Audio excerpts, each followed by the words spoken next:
की जिस दिन शादी होने वाली थी, उसी दिन उसकी बहन अनुपमा का पति फैक्ट्री में काम करते हुए मर गया था। अनुपमा तब अपनी बहन की शादी में व्यस्त थी।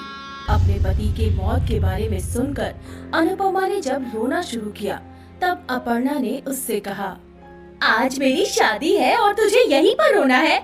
मेरी शादी खराब करना चाहती है ना तू? नहीं बहन, ऐसी बात नहीं है।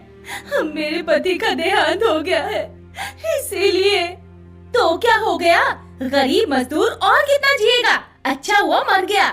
ऐसा मत बोल बहन, वो था तो मेरा पति ही ना। गरीब को कोई पति बनाता है क्या? तेरा पति भी मर गया, तू भी मरेगी। मेरी शादी मत बिगाड़, जा यहाँ से। अपने मरे हुए गरीब पति के पास जा। अपर्णा दौड़ते हुए वहाँ से चली गई। माँ रुक जाओ, मैं भी आता हूँ। माँ, मुझे भी ले चलो। अपर्णा के बच्चे भी उसके साथ चले गए। अनुपमा ने गुस्से से कहा, एक मुफ्त की नौकरानी मिली थी, वो भी चली गई। उसके पति को भी आज ही मरना था। अपर्णा के दिल में दया नाम की कोई चीज नहीं थी। वो बस पैसे देखकर अनुभव से शादी कर रही थी। अनुभव अमीर खानदान से था और उसका खुद का बिजनेस था। अपर्णा की शादी हो गई और उधर चिता पर अनुपमा का पति जलकर राख हो गया। उसके बाद से अनुपमा जीने के लिए संघर्ष करने लगी।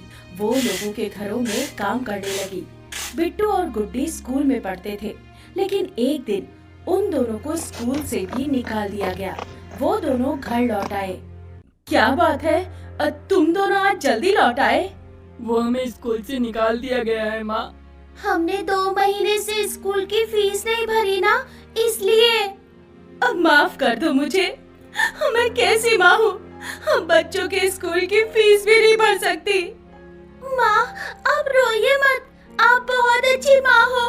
हम दोनों अब से आपके साथ काम पर जाएंगे और फिर शाम को पढ़ाई करेंगे। गुड्डी और बिट्टू ने अनुपमा के आंसू पोंछ दिए। अगले दिन से वो दोनों भी काम पर जाने लगे। तीनों मिलकर बहुत मुश्किल से पेट पालने लगे। उधर अपर्णा को किसी भी चीज की कमी नहीं थी। जब जो मन करता उसे मिल जाता था। कमरे में एसी था और साथ में 5-6 काम वाली भी थी। बड़े आराम से दिन बीत रहा था उसका। एक दिन वो गाड़ी में बैठकर कहीं जा रही थी। तभी उसने देखा कि उसकी बहन अनुपमा अपने दोनों बच्चों को लेकर फुटपाथ पर बैठकर जूता पॉलिश का काम कर रही है। अपर्णा ने गाड़ी रोकी और उतरकर कहा, यहाँ बैठकर जूते पॉलिश करने का काम कर रही है।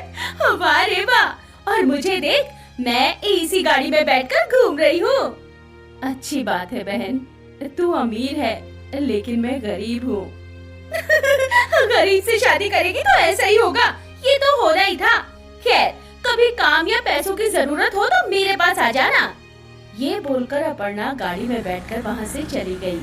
माँ, मासी हमेशा आपको उल्टी सीधी बातें क्यों सुनाती है? वो अमीर है ना बेटा, इसीलिए।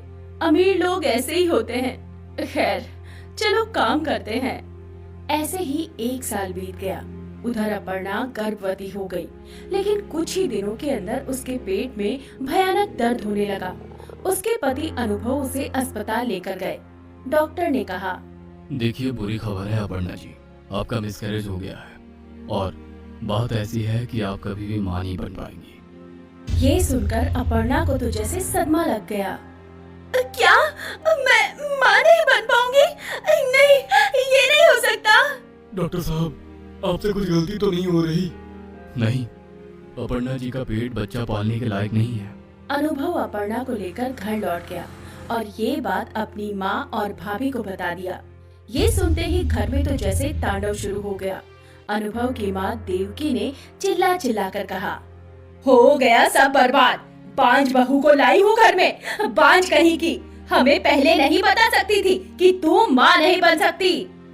अपर्णा की जेठानी पूनम ने टोंट मारकर कहा, इसीलिए कहती थी माँ जी कि खानदान देखकर बहू लाइए।